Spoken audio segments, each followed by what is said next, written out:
Hard times are not accidents. The fire you're facing is not meant to destroy you, but to train you. What comfort hides, hardship reveals. And what is revealed, God is preparing to transform. Hard times are God's training. My brothers and sisters, I want you to hear me today. Hard times are not accidents. The storms you face, the struggles you endure, the tears you cry, they are not wasted. They are instruments in the hand of a mighty God, shaping you, molding you, preparing you for something greater than you could ever imagine. When life feels heavy, when trials feel endless, when you wonder if you will ever come out of the valley, remember this truth. God never allows pain without purpose. The very fire you think will destroy you is the same fire God will use to refine you. Hard times reveal what comfort hides. That simple truth carries enormous weight because it touches on the deepest reality of human growth and spiritual development. When life is easy and circumstances are smooth, we often live under the illusion that we are stronger, wiser, or more faithful than we truly are. Comfort has a way of covering up our weaknesses. It lulls us into thinking we are in control, that we can manage life on our own terms, and that our faith is solid simply because nothing has tested it. But the moment trials arrive, the mask of comfort is stripped away, and what lies underneath is exposed. This is not to shame us, but to awaken us. God allows seasons of difficulty so that the hidden parts of our hearts are brought to the surface, forcing us to confront the areas of pride, fear, doubt, or self-reliance that we didn't realize were there. Think of it like metal being tested by fire. When gold is heated, the impurities rise to the surface. They were always there, but they could not be seen until the fire revealed them. The heat doesn't create the weakness, it exposes it. In the same way, hard times bring to light the things comfort kept hidden. If we carried pride in our success, a financial setback reveals whether our trust was truly in God or in our bank account. If we had a shallow prayer life, a crisis will quickly expose how desperate we are for God's presence. If we believed we love people well, betrayal or rejection will reveal the true condition of our hearts. This exposure is not punishment, it is preparation. God wants us to see ourselves clearly so that we can be transformed. We cannot heal what we refuse to face. Trials act like mirrors, showing us our real reflection, not the one we pretend to have. They humble us, strip away illusions, and bring us back to a posture of dependence. It is in that posture, on our knees, that God does his deepest work. He builds real faith, the kind that does not collapse under pressure, but grows stronger through it. Consider the example of Peter, one of Jesus' closest disciples. Peter was bold, confident, and quick to declare his loyalty. He told Jesus, "Even if everyone else falls away, I never will." In comfort, Peter thought his faith was unshakable. But when the hard time came, when Jesus was arrested and the pressure mounted, Peter denied him 3 times. That moment revealed what comfort had hidden Peter's fear, his insecurity, and the limits of his courage. Yet that failure became the ground where God rebuilt Peter into a man of unshakable faith. On the other side of that trial, Peter was no longer relying on his own strength, but on God's power. And he became the leader who helped launch the early church. In our own lives, we face similar tests. A person may think they are patient until a season of waiting stretches far longer than expected. They may believe they are forgiving until someone wounds them deeply. They may assume their joy is steady until loss and grief try to drown it. Only then do we realize that our faith must go deeper than words and surface emotions. Trials force us to lean not on ourselves but on God. And once we do, we discover that He is stronger than we imagined, more faithful than we believed, and closer than we ever felt in times of comfort. So when you face hardship, do not despise it. See it as a gift in disguise, a mirror held up to your soul. It may hurt to see what is revealed, but remember, God cannot heal what remains hidden.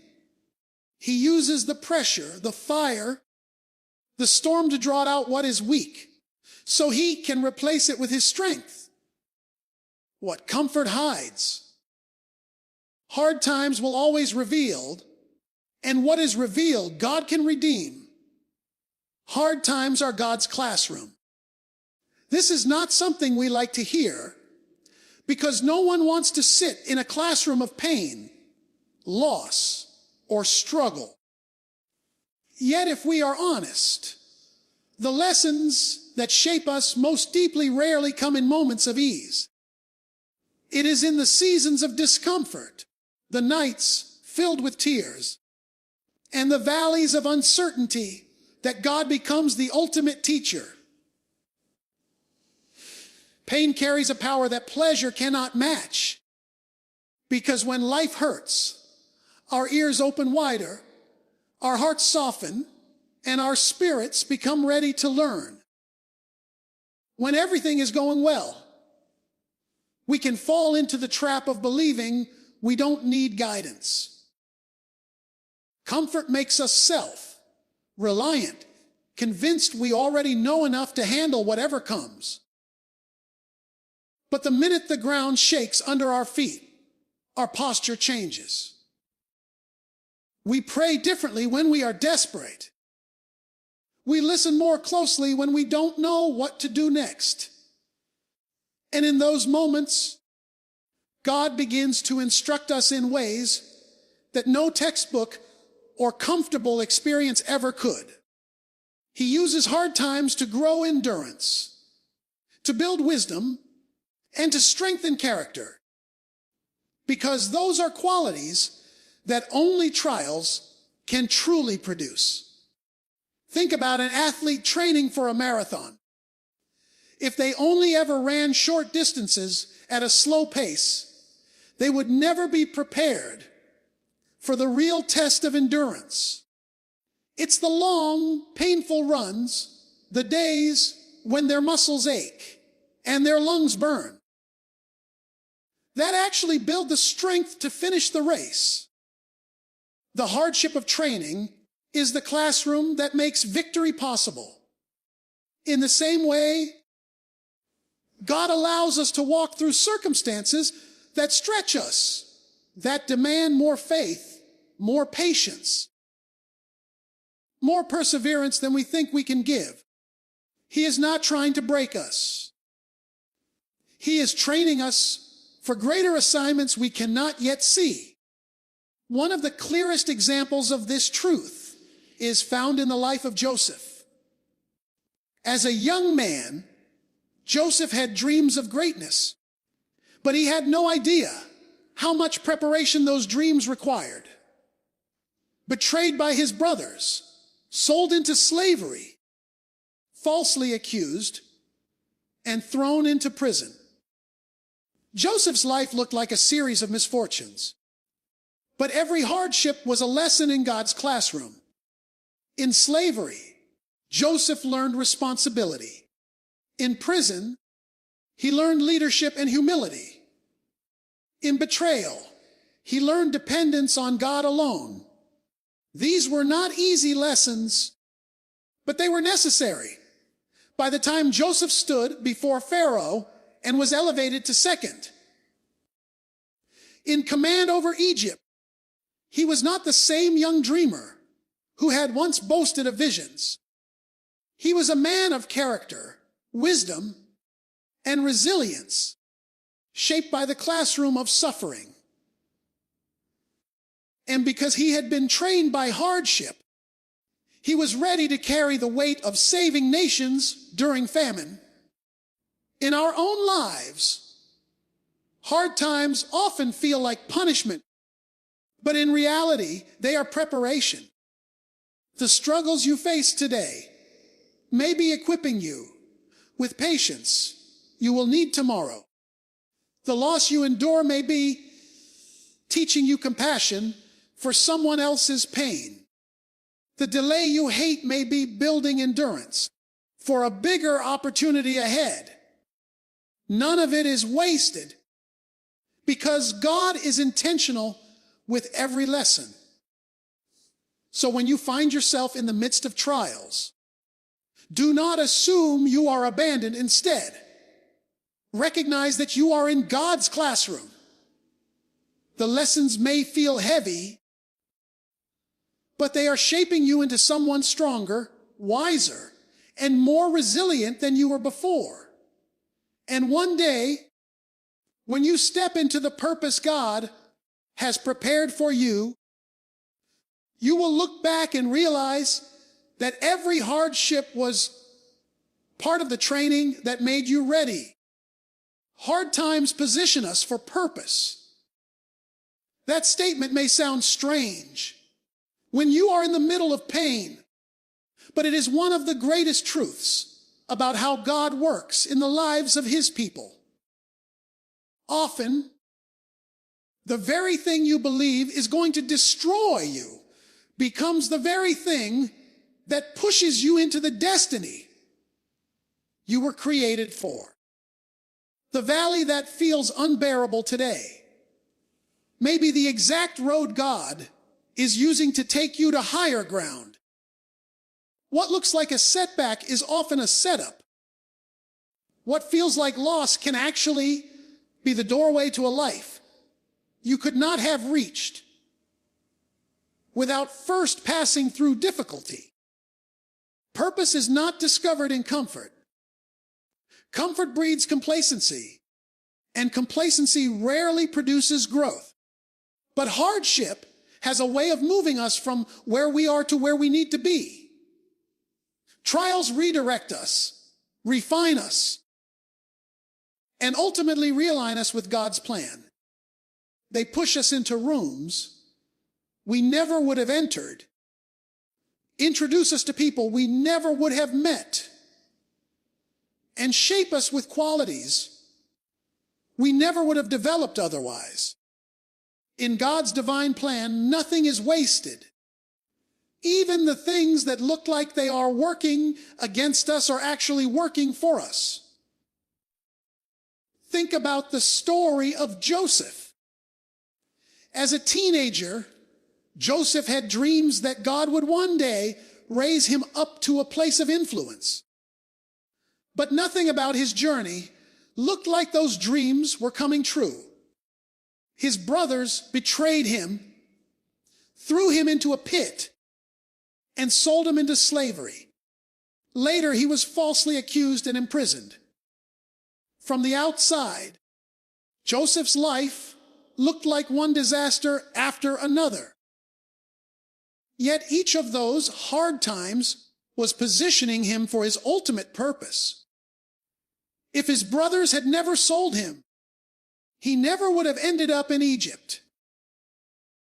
If he had not been in Potiphar's house, he would not have learned leadership. If he had not been thrown into prison, he never would have met the cupbearer, who later connected him to Pharaoh. Every painful step was part of the pathway to his destiny. When Joseph finally stood as second in command over Egypt, saving nations from famine, he looked back and could say to his brothers, "What you meant for evil, God meant for good." The pit led to the palace, not in spite of the hard times, but because of them. In our own lives, the same principle holds true. A lost job may open the door to a career that aligns with your calling. A broken relationship may teach you lessons that prepare you for the right partnership. A season of illness may position you to encourage and minister to others in ways you never imagined. These experiences hurt, and often while we are in them, they make no sense. But God is weaving them into a larger story. He is not just concerned with getting us through the trial.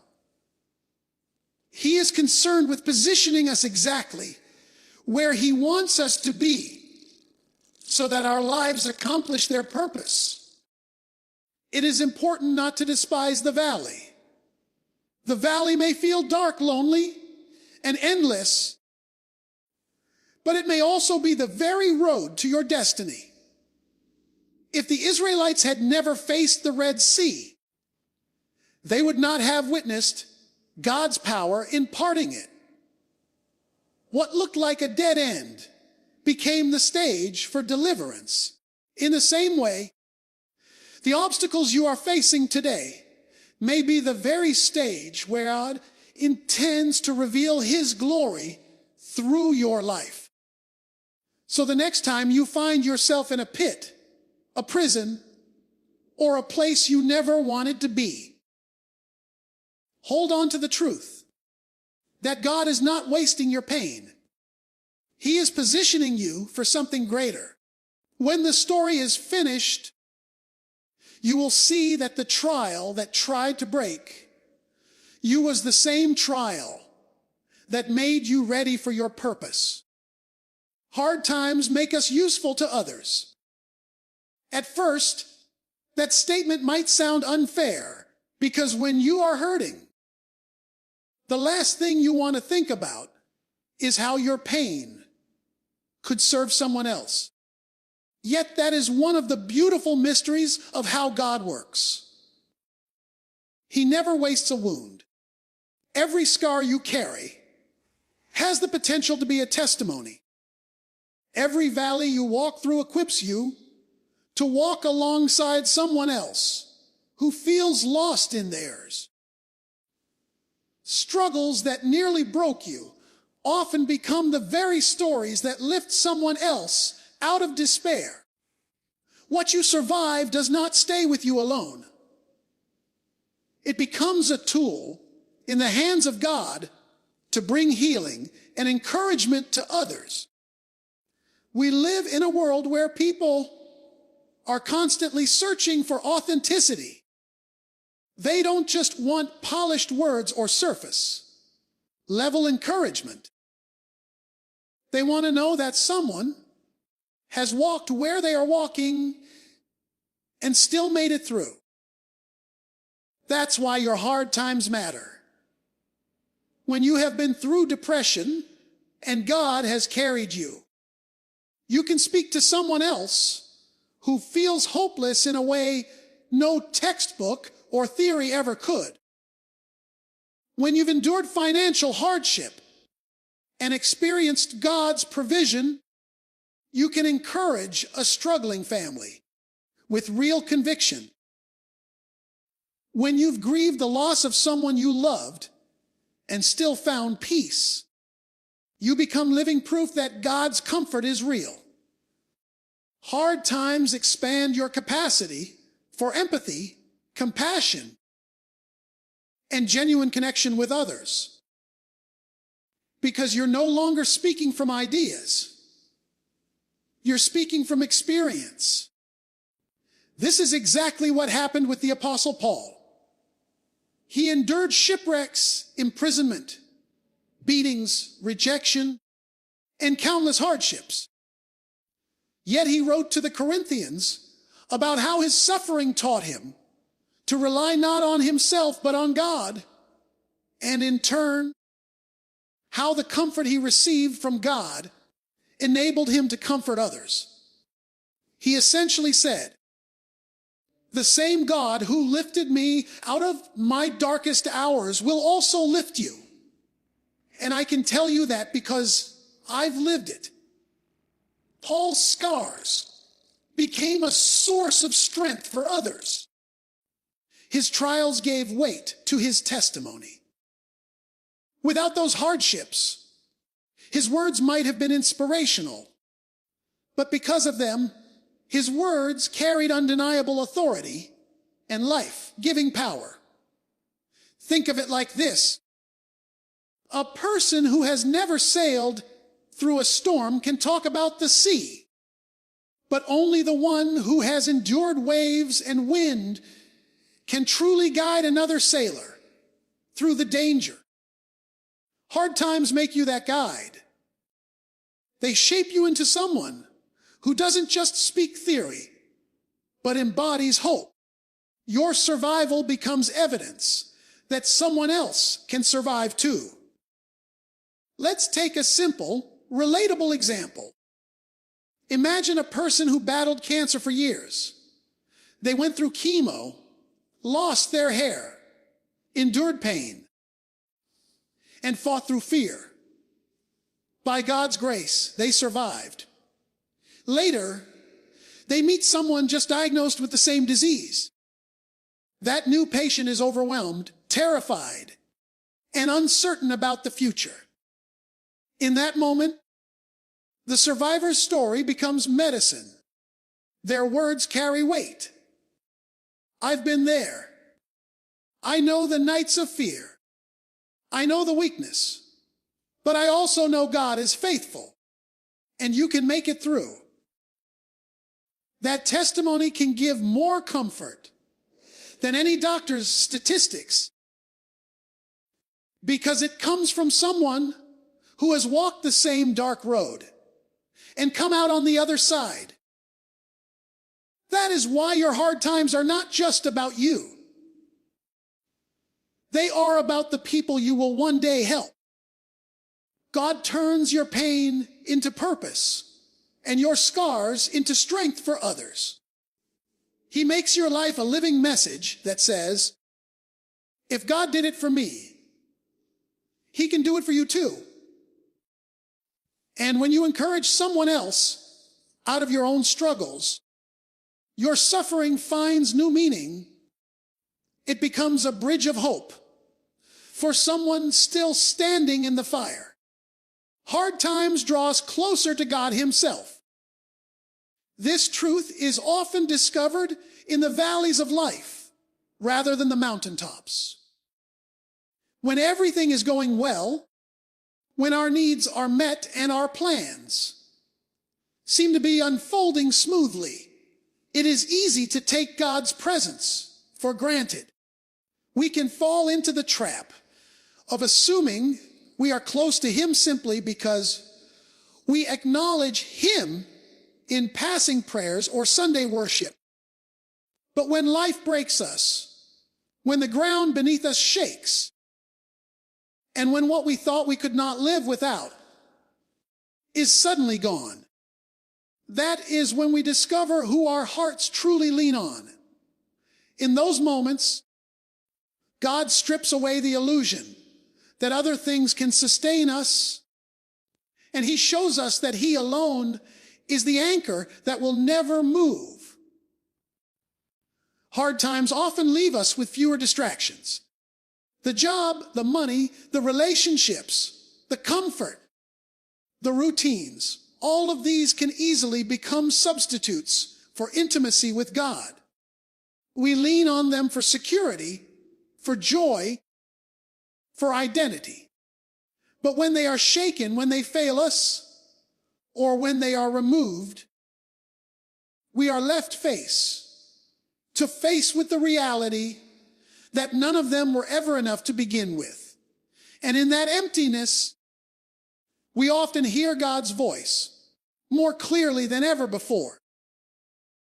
The tears that fall in the night become the prayers that draw us into his arms. The silence of unanswered questions becomes the space where we learn to trust his presence rather than just his explanations. This closeness to God that hard times bring is not simply about emotional comfort. It is about transformation. In the fire of trials, we begin to know God, not just as a distant figure, but as a living, sustaining presence. He becomes not just the God of our Sunday songs, but the God of our midnight cries.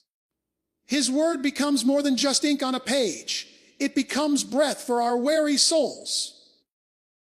In trials, the promises of Scripture take on new meaning because we cling to them as if our lives depend on it. And often, our peace truly does. Consider the example of Job. Job was a man who had everything: wealth, family, health, and reputation. Then, in a short span, he lost it all. His friends offered explanations, his wife urged him to give up, and his questions multiplied. But through all of it, Job clung to God. At one point, he said, "Though he slay me, yet will I trust him." Job did not understand why his world had collapsed, but he refused to let go of God. In the end, when God revealed himself, Job declared, "My ears had heard of you, but now my eyes have seen you." Notice that transformation. Before the trial, Job knew about God. After the trial, Job knew God personally, deeply, and intimately. His pain became the doorway into a closer relationship with the one who never left his side. In our own lives, the same reality unfolds. A person may think they are strong in faith until they face the loss of a loved one. In that grief, they discover God as the comforter in a way they never had before. Another may lose financial stability and, for the first time, learn what it means to truly depend on God as provider. Someone else may walk through illness and find God's presence more real in a hospital room than it ever felt in a church building. These experiences are not pleasant, but they are precious because they bring us to the heart of God. So, when trials come, and they will, do not only see them as seasons of loss. See them as opportunities to lean into God more fully than ever before. When the world shakes, let it drive you to the one who cannot be shaken. When all else fails, you will find that God is not just enough. He is everything. And in the end, the closeness you gain with him in hard times will be the treasure that outlasts every trial. Beloved, the fire is not forever, but the faith it produces will last forever. Trust the process, embrace the journey, and watch how God turns your... Thank you for joining us on this spiritual journey. If this message touched your heart, please like, share, and subscribe to stay connected with more reflections that nourish the soul. Your presence here means so much. Come back soon, and let's continue to explore faith and meaning together. Trial into triumph. Remember, your pain has a purpose, and your... Thank you for joining us on this spiritual journey. If this message touched your heart, please like, share, and subscribe to stay connected with more reflections that nourish the soul. Your presence here means so much. Come back soon, and let's continue to explore faith and meaning together. Struggle is shaping your story. God is not breaking you.